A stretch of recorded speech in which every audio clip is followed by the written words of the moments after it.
breakfast.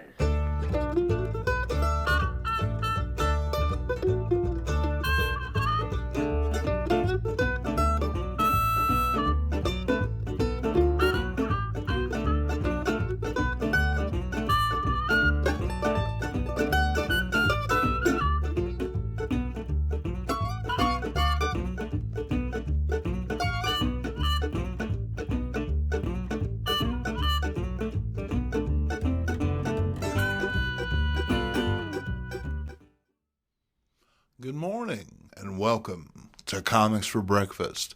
I'm your host, Jason MINK. First appearing in the pages of DC Comics The Brave and the Bold number 28, the Justice League of America turned the concept of less is more on its head. While all of the characters appearing in that original story had been doing just fine on their own, editor Julie Schwartz felt that perhaps a team effort might also please the casual reader. And please them it did. Inspired by DC's previous super team, the Justice Society of America, the Justice League was a winner right out of the gate. The new group featured DC mainstays Superman, Batman, and Wonder Woman, along with contemporary incarnations of Green Lantern and the Flash, alongside the all-new character, John Jones, Manhunter from Mars.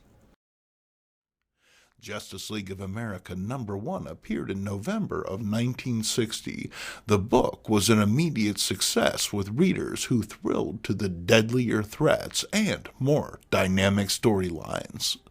Writer Gardner Fox teamed with artist Mike Sekowsky to oversee the team's early years, which saw them encounter such weird menaces as Felix Faust, the Tornado Tyrant, and Dr. Light. Issue 21 saw the first team-up between the Justice League and the Justice Society in what would become an annual event. Sekowsky left the book with issue number 63 replaced by Dick Dillon. Perhaps seeing the writing on the wall, Fox left 2 issues later, relinquishing the title to Denny O'Neil. The book remained a strong seller through the next few decades, and when occasionally pried from Dick Dillon's hands, featured artwork from notable creators like Neil Adams, George Tosca, and George Perez. All good things must eventually come to an end, but that didn't mean that the fun had to stop.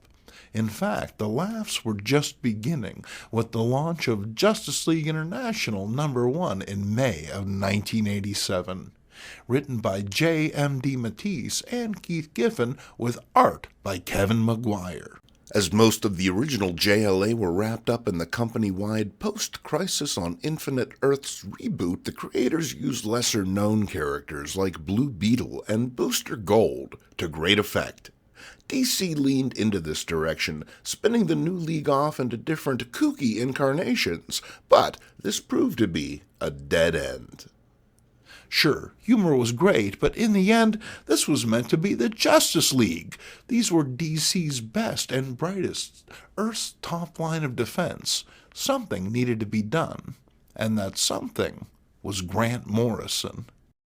Writing stories for comics since 1978, Morrison had long had his eye on DC's biggest properties, but it wasn't until 1997 that he'd finally be given the chance. Well known to readers for his runs on Animal Man and the Doom Patrol, as well as the standalone graphic novel Arkham Asylum, A Serious House on Serious Earth, Morrison's writing was dense and immersive, filled with challenging characters and quirky concepts. And while some dreaded the idea of such a creator handling something so important as DC's premier super team, well, they need not have worried. Morrison wasn't just a writer, he was a fan, and intent on giving the League the platform that they deserved. So how did he do? Well, let's find out by taking a look at his first 4 issues on JLA, known as the New World Order, where he's joined by artist Howard Porter. Our story begins on the cusp of a potential diplomatic crisis as the President of the United States is forced to run some political damage control by apologizing to another head of state on behalf of the American Armed Forces. However, such mundane matters become incidental next to the massive UFO that has unexpectedly appeared over the nation's capital. At the same time, the former Justice League are readying the team's satellite for the incoming incarnation when they receive the alert. Before they can react, Superman appears on the scene, joining a hastily gathered defense force. A set of glistening silver eggs are dispatched from the hovering UFO, discharging this unexpected bunch of 1990s comic stereotypes. This is Proteus and his gang, the Hyper Clan. Oh yeah, and they're here to save us. Being fairly newsworthy, these events are broadcast live to a worry world, including some familiar faces. And to the one, it's clear something is not quite right with these new arrivals, as we shall quickly see. The HyperClan busies themselves, transforming the Sahara Desert into a lush tropical paradise. Never mind disrupting worldwide weather patterns and damaging a vital aspect of the planet's fragile ecosystem, they've got improvements to make. Superman soberly cautions against such unorthodox actions, but the media frame him as an old fuddy-duddy who doesn't want us to have nice things. Back at the HyperClan's base, and hey, looks like they're bumping off some Marvel analogs. That's fine. It's the 1990s. We can do with a few less. So yeah, our saviors are actually the baddies. Back on the JLA satellite, Wonder Woman and the new Green Lantern have dropped in to help with the transition. Unexpectedly, the orbiting headquarters is attacked by individuals in spacesuits who quickly breach its defenses. Not only that, but the power and communications are knocked out as well. Green Lantern attempts to lead the gang out via his ring, but former leader Metamorpho insists on getting his team out while GL and Wonder Woman engage the attackers. Unsurprisingly, the escape pods are out too, so Metamorpho gets creative and encases his teammates in a protective sphere before launching himself into the Earth's orbit. And while Green Lantern and Wonder Woman provide enough distraction to allow for escape, the pair is unable to stop the satellite from imploding. Meanwhile, back on Earth, the HyperClan melt a sheaf of Antarctic ice to reveal the glittering city of Zonzor, from where they shall rule the world. Rapidly approaching said Earth, the former JLA strike the planet with staggering force, sending 3 of its members to the hospital while leaving Metamorpho seemingly inert. Flash and Superman discuss these recent events as well as their strategy for dealing with this new threat. They are greeted at their temporary headquarters by John Jones, Green Lantern, and Wonder Woman. Only Batman is absent. Or is he? Seems Bats has already doped out the planet's sudden rejection of the JLA in favor of these flashy new aliens. It's mind control, and their first task is to knock out the transmitters. This is war. Issue 2 begins outside of the HyperClan's Antarctic palace, where both the world's media and a stunned population stand around waiting for something.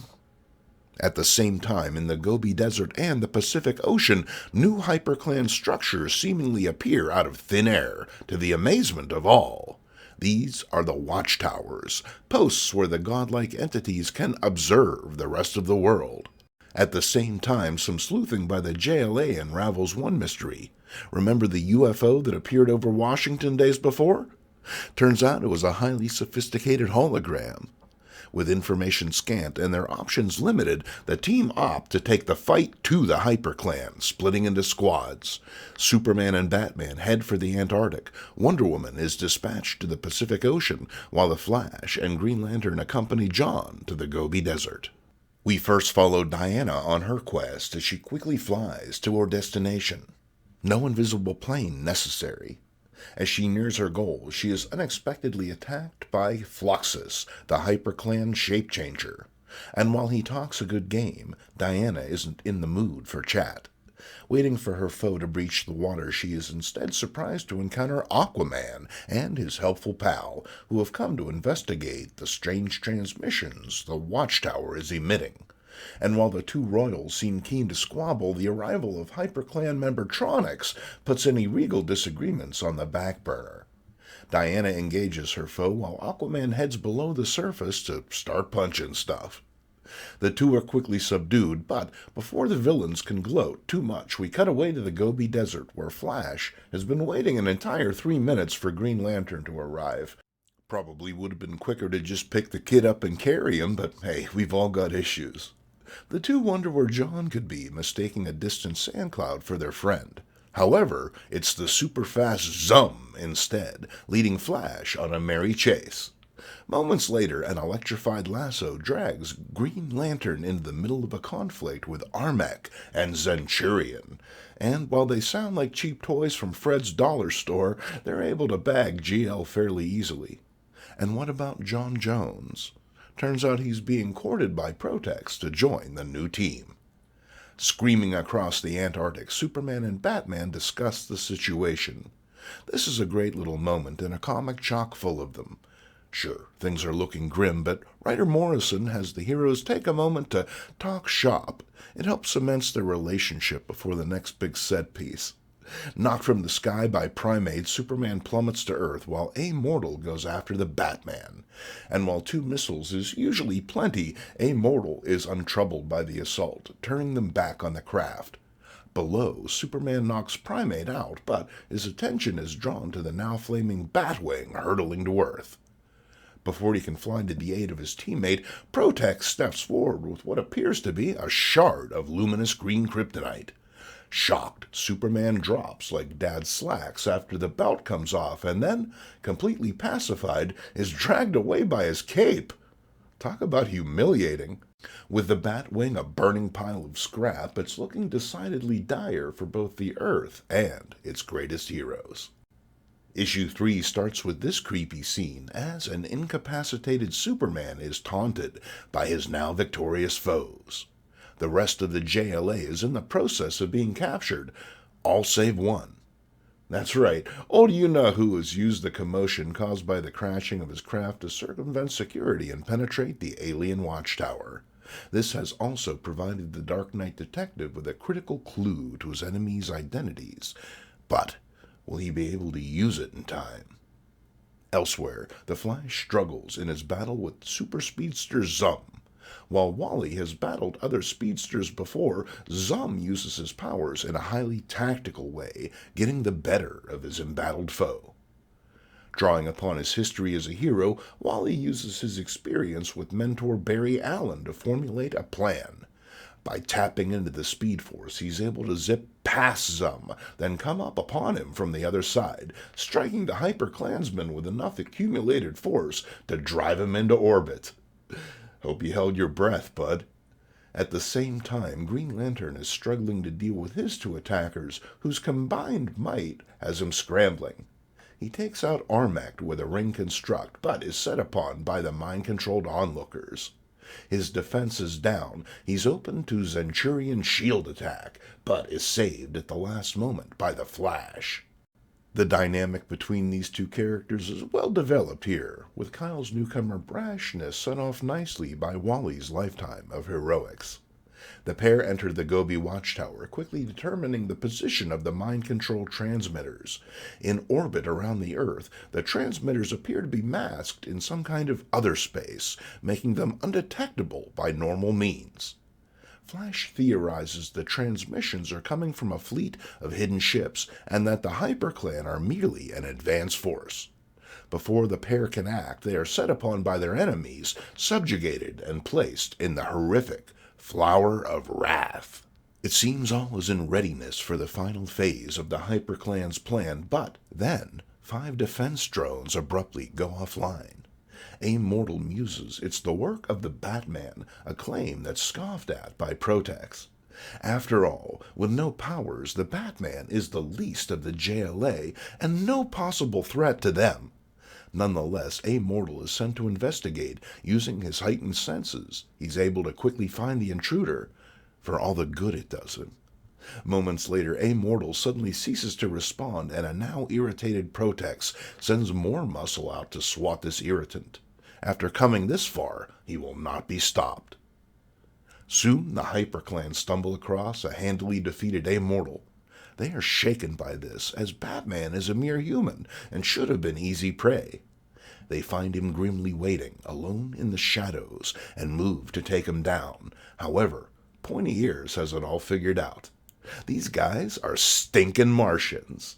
And while that in itself might not seem like much help, knowing a Martian's sole weakness is, as the evildoers all too soon discover. Unable to raise his agents, Protex makes a bold move and has the Martian fleet uncloak, moving out of null space and into Earth orbit to deliver the final blow. Our thrilling conclusion picks up immediately after the events of last issue, with a kryptonite-weakened Superman forced to watch as would-be conqueror Protex and his gang of Martian thugs run roughshod over his adopted planet. It's only then the Man of Steel notices something. He can hear the cries of the Martian victims, calling out for help as the invasion unfolds. And if Superman can hear people all across the planet, then he hasn't lost his powers after all.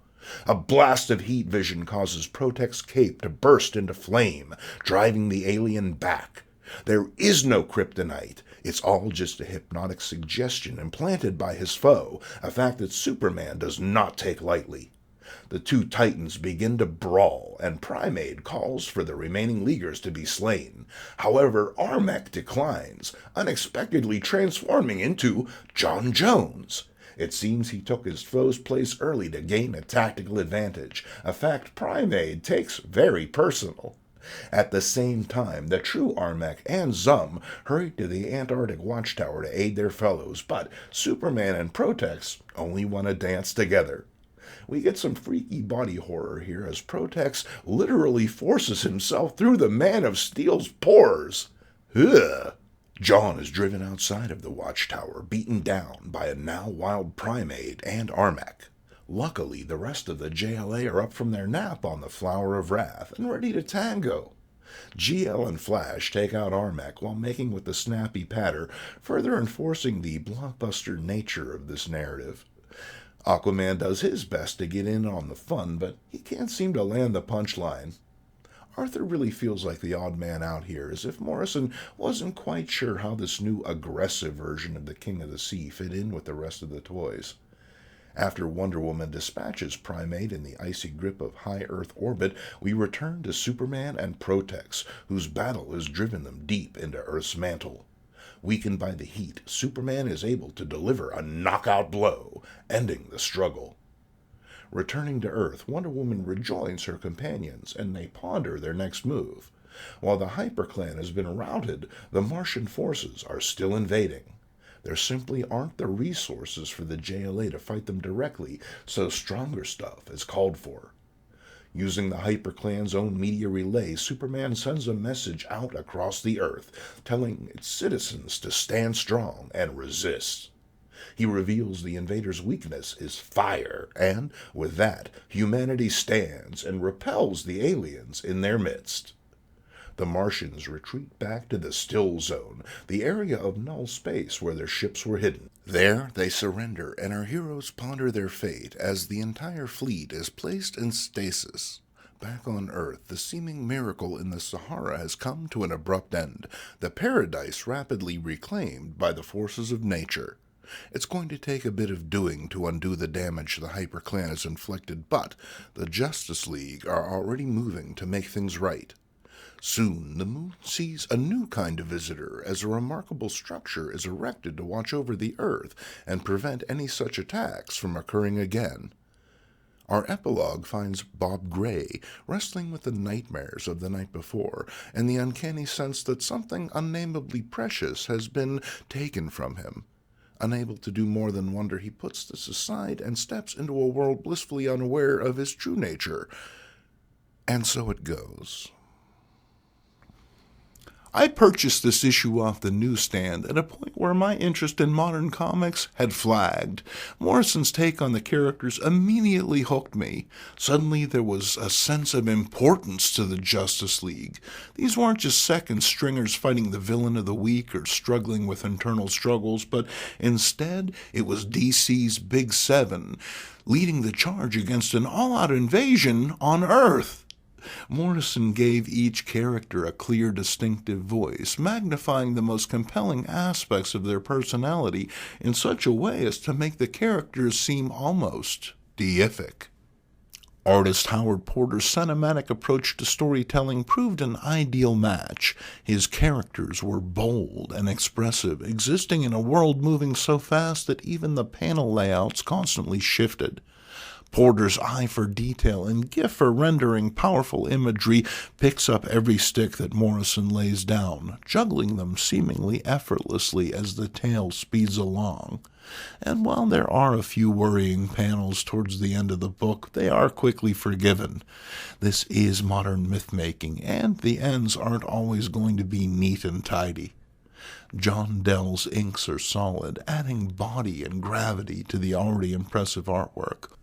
And while the colors from Pat Garrahay and Heroic Age might look a little dated today, they certainly work well enough, providing the overall product with a gloss and finish in keeping with its blockbuster nature. This one was a win. Thank you for joining us. If you enjoyed this episode, please consider sharing this video. There are a lot of folks talking about old comics these days, so every time you share, it helps us out tremendously. I'm Jason Mink, and I hope to see you next Sunday at breakfast.